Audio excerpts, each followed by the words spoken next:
तो चलिए बच्चों, आज क्लास 10th का चैप्टर फर्स्ट चलने जा रहा है, सिलेबस। तो चैप्टर्स के स्टार्ट करने से पहले हम सिलेबस के कंटेंट्स देखेंगे।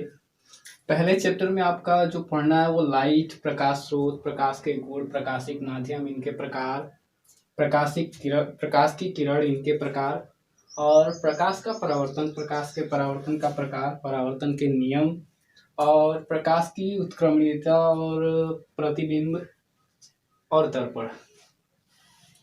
चलिए, तो इस लेक्चर को स्टार्ट करने से पहले हम पढ़ेंगे लाइट। लाइट क्या है? तो इन सब कंटेंट्स को आप पहले नोट डाउन कर लीजिए और एक एक करके हम लोग इस कंटेंट्स को आज तैयार करेंगे। तो फर्स्ट हमारा तैयार होता है प्रकाश। बहुत प्रकाश की अगर हम बात करें तो प्रकाश वह माध्यम है जिसकी सहायता से हमको वस्तुएं दिखाई देती हैं। प्रकाश वह माध्यम है जिसके थ्रू हम वस्तुओं को देख सकते हैं। अब प्रकाश के स्रोत क्या होते हैं? प्रकाश वह माध्यम है जो हमारे ज्ञान इंद्रियों को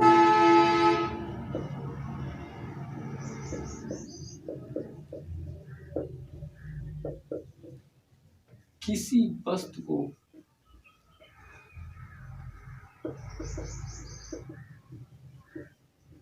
देखने में सक्षम बनाता है।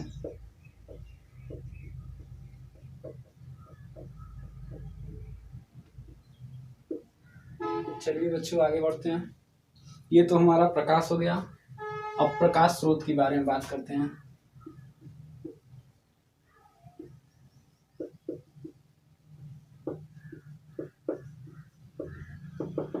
Source of light.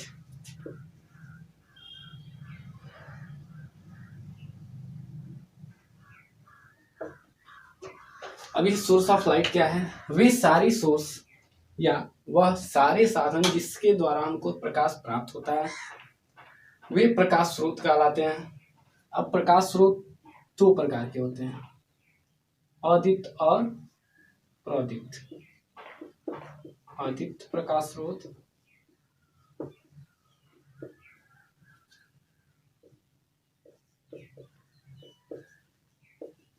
और दूसरा प्रदीप्त प्रकाश स्रोत।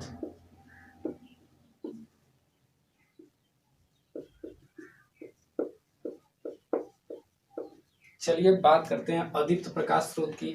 तो अदीप्त प्रकाश स्रोत वे प्रकाश स्रोत होते हैं जिनको चमकने के लिए दूसरे दीप्त वस्तुओं की आवश्यकता पड़ती है, जैसे मेज, टेबल, कुर्सी इत्यादि।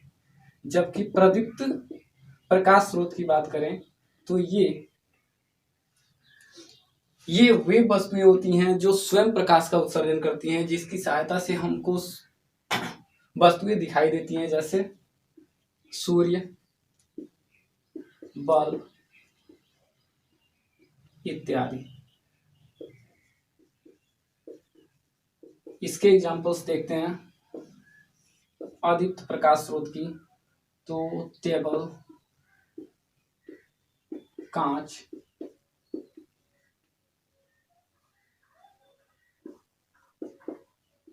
और चंद्रमा। चंद्रमा चूंकि रात को चमकता है, बट ये सूर्य की सहायता से चमकता है, न कि स्वयं इसका अपना प्रकाश नहीं होता है। अब आते हैं प्रकाश के गुण पे। थर्ड टॉपिक, प्रकाश के गुण।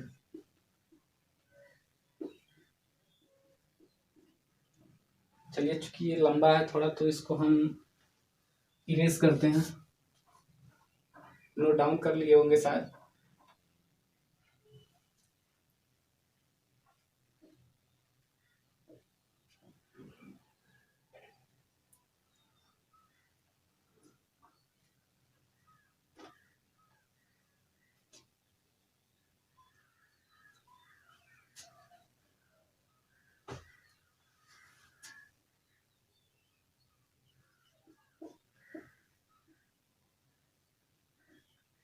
प्रकाश के गुण।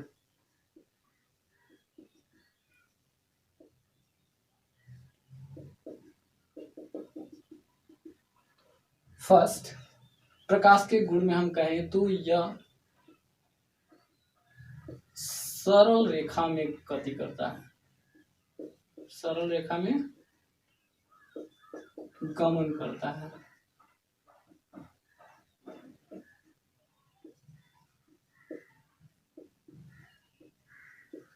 अब इसका एग्जांपल हम दें तो अगर आप सोर्स ऑफ लाइट लेते हैं जैसे एक टार्च, और आपने इसको क्या कर दिया, ऑन कर दिया, तो जो रेज निकलते हैं वो अगर इसके सामने अगर कोई हम ऑब्जेक्ट रख दें तो इसका शैडो फॉर्म होता है, यानी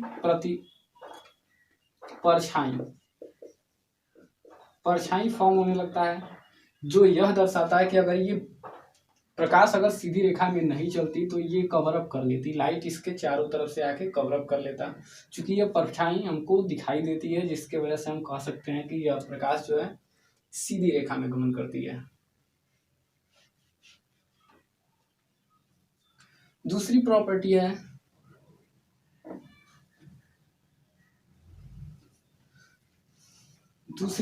कहती है कि प्रकाश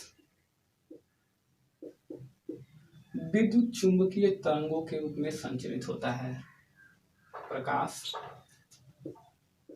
विद्युत चुंबकीय तरंगों के रूप में संचरित होता है। अब ये इलेक्ट्रोमैग्नेटिक वेव क्या है, इसको आप आगे पढ़ोगे। अभी केवल ये जानो कि आप लोगों की विद्युत प्रकाश चुंबकीय तरंगों के रूप में चलता है। तीसरा प्रॉपर्टी कहता है कि इसका तरंगदैर्घ्य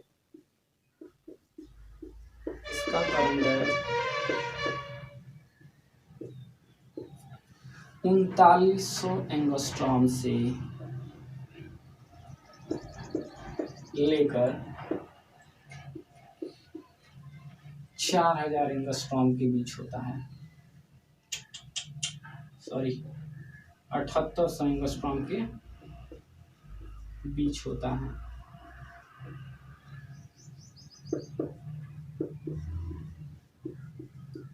नेक्स्ट प्रॉपर्टी देखते हैं बच्चों, तो 4th नंबर में जाएगा,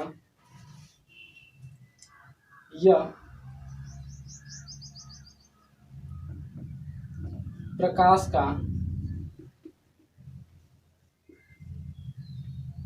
एक माध्यम से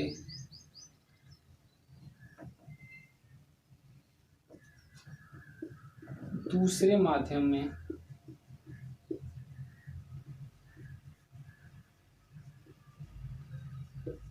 जाने पर प्रकाश का अपवर्तन तथा यदि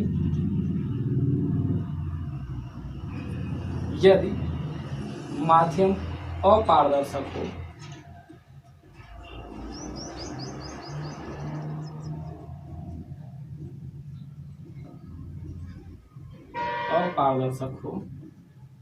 तो प्रकाश का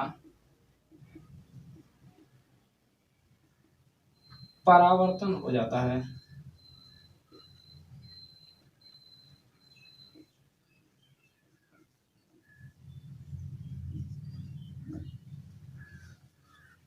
चलिए नेक्स्ट प्रॉपर्टी की अगर हम बात करें तो 5th,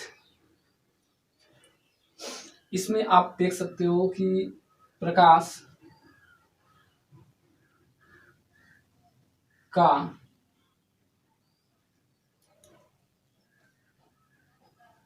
परावर्तन अपवर्तन व व्यतिकरण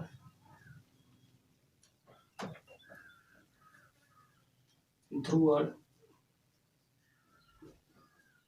इत्यादि लक्षणों को प्रदर्शित करता है।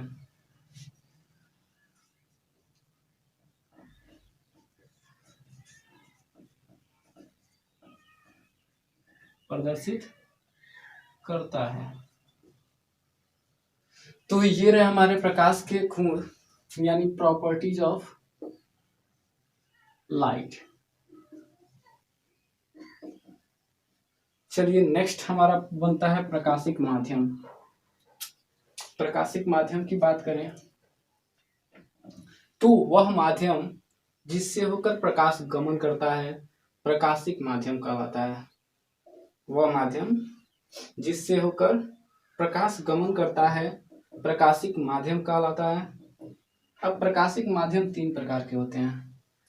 चलिए फिर से हम डेफिनेशन को देखते हैं। प्रकाशिक माध्यम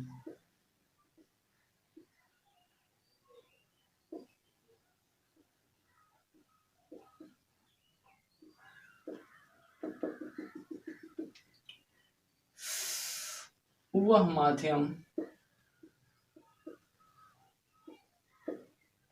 जिससे होकर प्रकाश का गमन होता है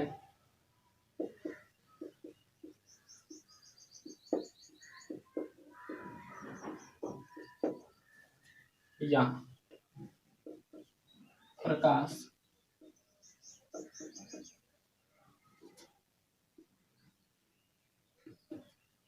विचलित होता है।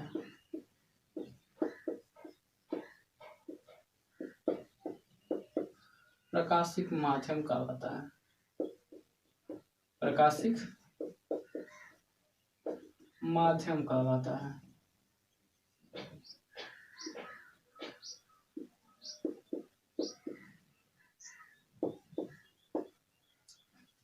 चलिए अब इनके प्रकार देखते हैं। इनके प्रकार these their types। अब प्रकाशिक माध्यम तीन प्रकार के होते हैं। फर्स्ट अपारदर्शक,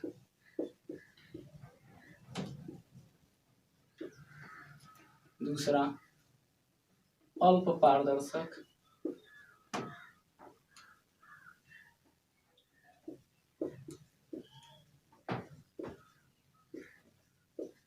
और तीसरा होता है पारदर्शक। चलिए अब इन तीनों को पढ़ लेते हैं हम लोग।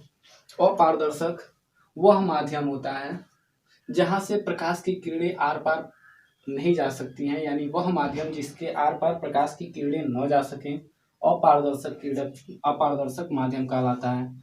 जैसे पेड़, टेबल, कुर्सी इत्यादि। अपारदर्शक अल्प पारदर्शक की बात करें तो वह माध्यम जिससे होकर प्रकाश आंशिक रूप से गमन कर सकता है अल्प पारदर्शक माध्यम कहलाता है। जैसे तेल लगा हुआ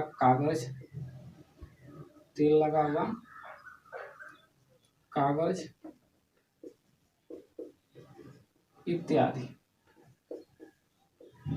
अब हम बात करेंगे पारदर्शक माध्यम की, तो वह माध्यम जिससे होकर प्रकाश आर पार यानी एक माध्यम से दूसरे माध्यम में प्रवेश कर जाता है पारदर्शक माध्यम कहलाता है। जैसे हवा से, वायु से कांच में प्रवेश करना, ये हो गया हमारा पारदर्शक माध्यम। कांच, हवा इत्यादि। अब हम बात करेंगे प्रकाश किरण की।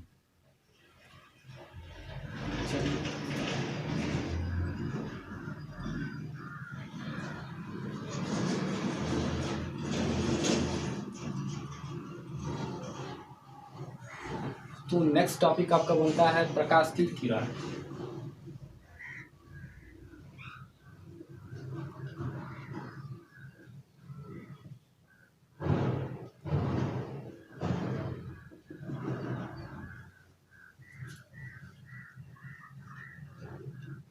प्रकाश स्रोत से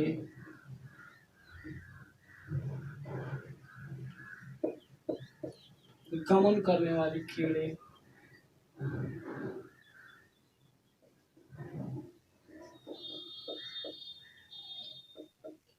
कीड़ों का पथ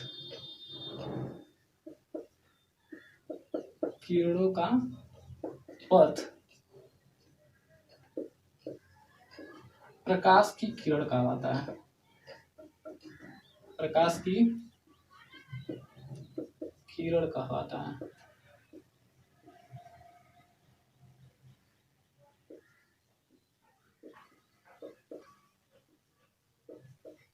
चलिए, तथा इन किरणों के समूह को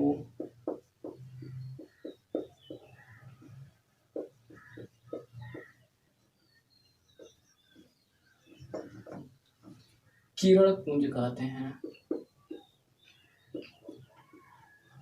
किरण पुंज कहते हैं।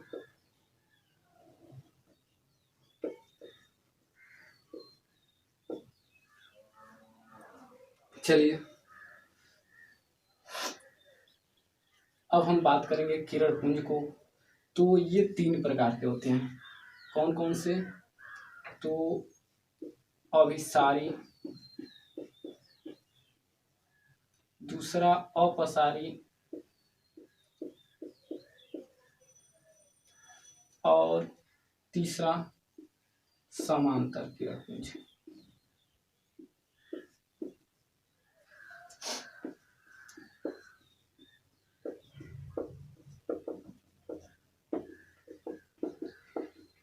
चलिए, अभिसारी किरण पुंज की बात करें तो वे किरणों के समूह जो किसी एक बिंदु पर गिरती हैं, उन्हें हम अभिसारी किरण पुंज कहते हैं।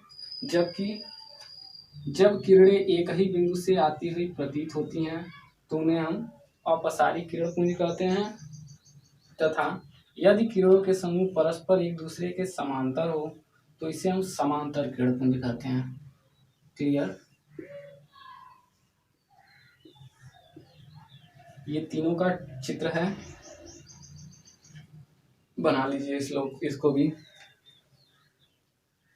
अब आते हैं प्रकाश के परावर्तन पे।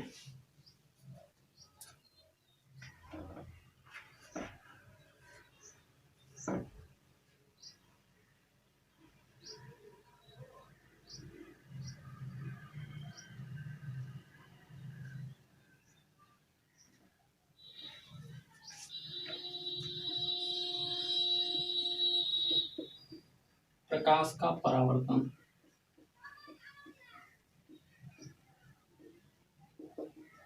Reflection of light.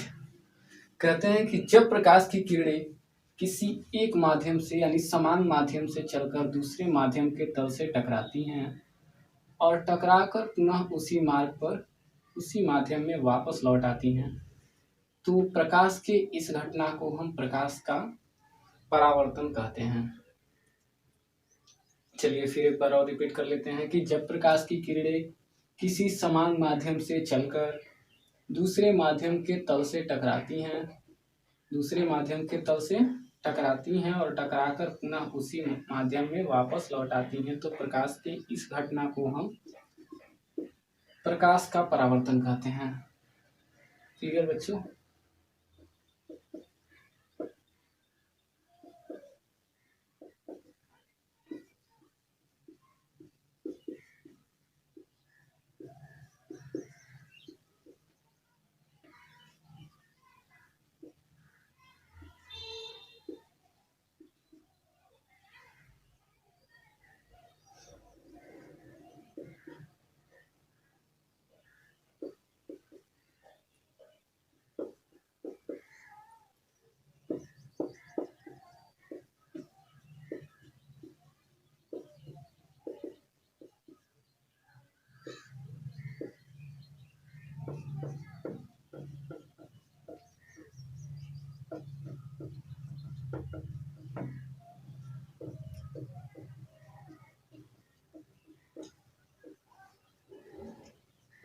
चलिए, अब इससे कुछ संबंधित कुछ परिभाषाएं देखते हैं।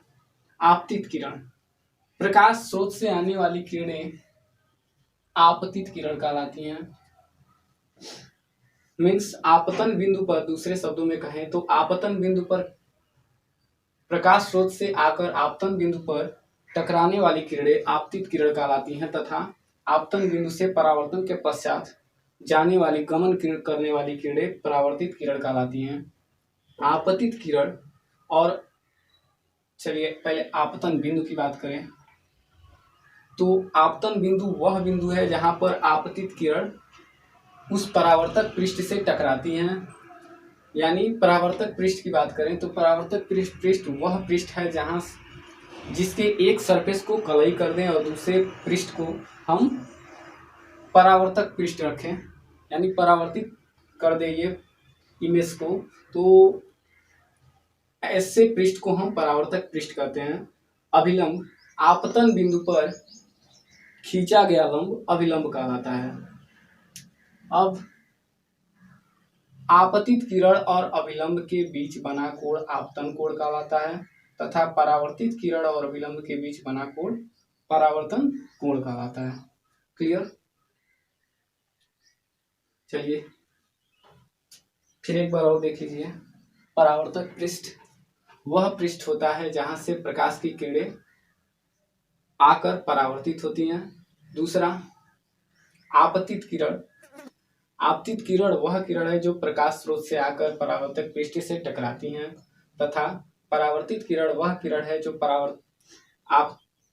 आपतन के बाद यानी परावर्तन के बाद जो किरणें निकलती हैं परावर्तित किरणें कहलाती हैं तथा आपतित किरण और अभिलंब के बीच बना कोण आपतन कोण कहलाता है।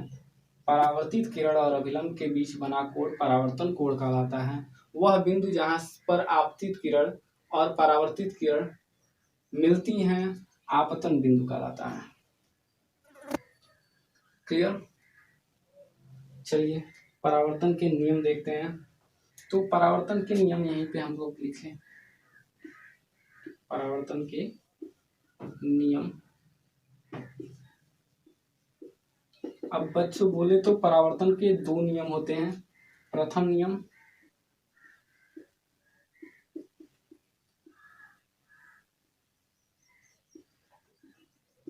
कहेंगे कि आपतित किरण, परावर्तित किरण तथा अभिलंब तीनों एक ही तल में होते हैं।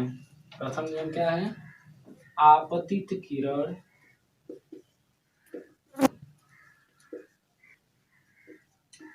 परावर्तित किरण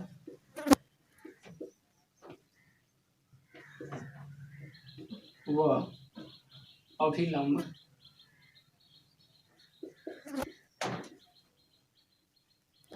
तीनों एक ही तल में होते हैं।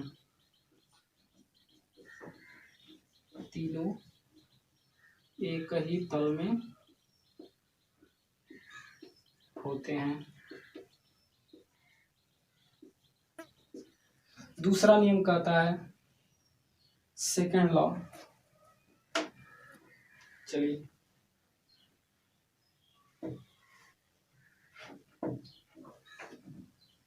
दूसरा नियम,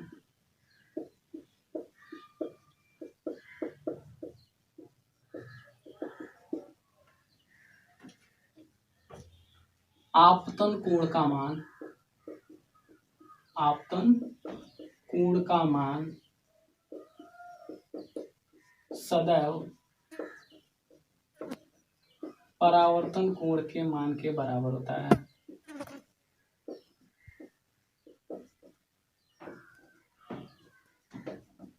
मान के बराबर होता है।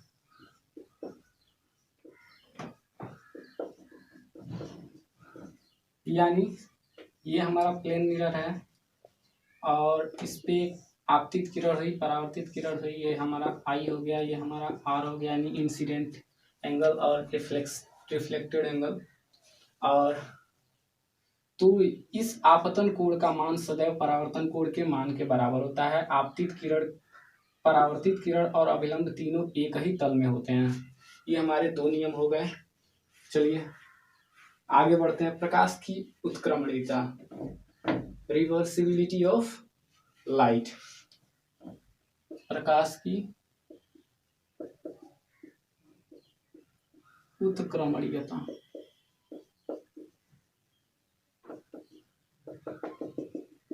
चलिए, जब प्रकाश की किरण चलकर दूसरे माध्यम के तल से टकराती है और टकरा कर परावर्तित हो जाती है, फिर हम अगर यहीं पे एक ग्लास लगा दें, इस प्रकार लगाएं कि यह इस पे पैरेलल हो जाए, वो परपेंडिकुलर हो जाए, तो पुनः यह जिस मार्ग पे आई थी ये उसी मार्ग पर वापस लौट जाती है। यही प्रकाश की उत्क्रमणीयता कहलाती है। इस फिगर को आप ड्रा कर लीजिए। नेक्स्ट टॉपिक है हम लोग का प्रतिबिंब। प्रतिबिंब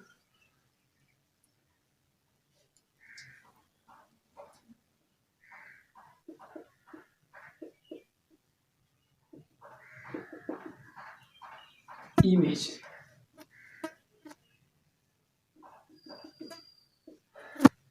अब इमेज की बात करें तो जब प्रकाश की किरणें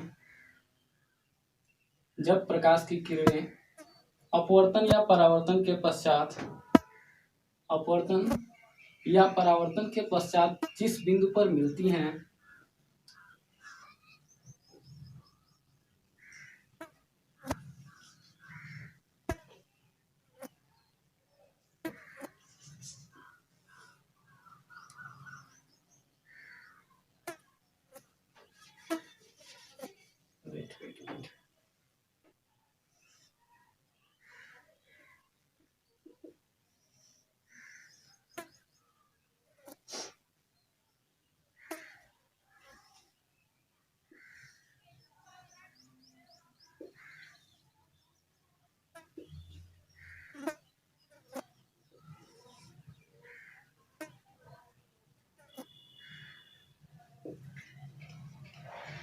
कहेंगे कि जब प्रकाश की किरणें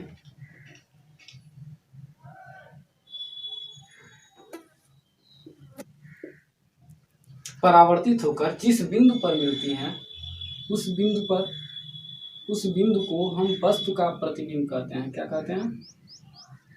उस बिंदु को हम वस्तु का प्रतिबिंब कहते हैं।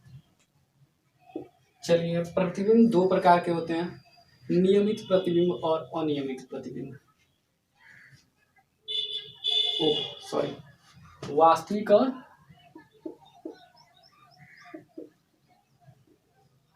वास्तविक और दूसरा होता है आभासी प्रतिबिंब। चलिए, वास्तविक प्रतिबिंब, जब प्रकाश की किरणें अपवर्तन या परावर्तन के पश्चात मीन्स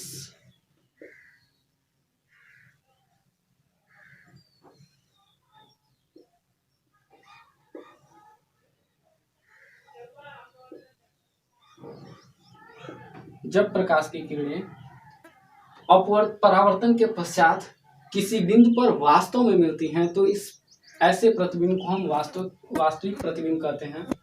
और यदि वे आभासी मतलब मिलती हुई प्रतीत होती हैं, जैसे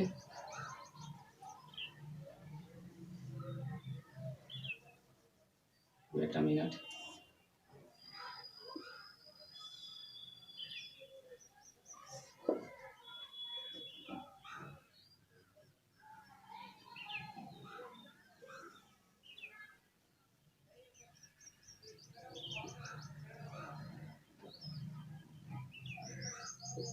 तो यहाँ पे जो प्रतिबिंब बना वो आभासी होगा। क्यों होगा? क्योंकि यहाँ पे मिलती हुई प्रतीत हो रही है, और ये हमारा वास्तविक प्रतिबिंब है।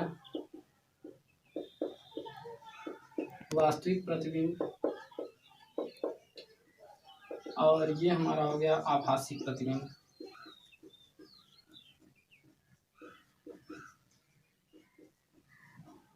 नेक्स्ट टॉपिक हमारा है दर्पण। चलिए, अब दर्पण देख लेते हैं।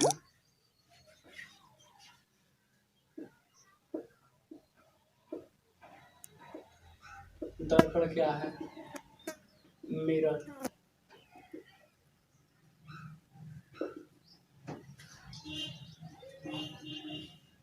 यदि किसी पृष्ठ को हम एक पृष्ठ को कलई कर दें या लाल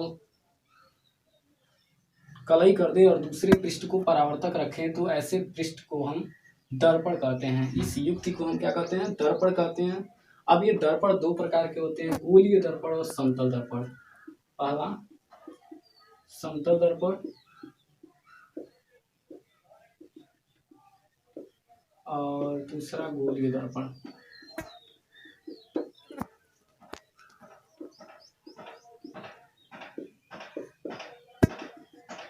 चलिए समतल दर्पण देखते हैं। तो